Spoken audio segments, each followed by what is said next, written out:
Founded in 1995, Kunshan Huaheng is a key enterprise of the National Torch Plan, focusing on the research, development, and manufacturing of welding automation equipment.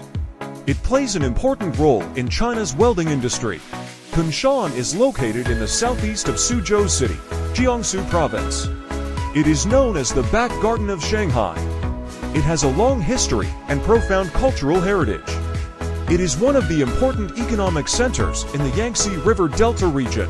Kunshan is famous for its rich manufacturing and high-tech industries, providing Huaheng with a good development environment and market opportunities.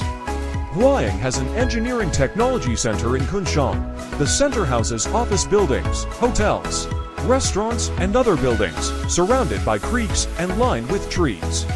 It shows the delicacy and beauty of the Jiangnan water town. This is an important base for Huaheng to carry out technology research and development, product design, and testing. Huaheng also has a manufacturing base of over 50,000 square meters in the east of Kunshan.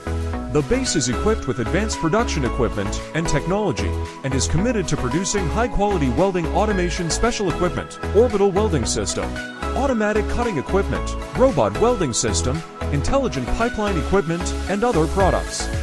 These products are widely used in high-end equipment manufacturing fields such as engineering machinery, aerospace, shipbuilding, petrochemical industry, and marine engineering.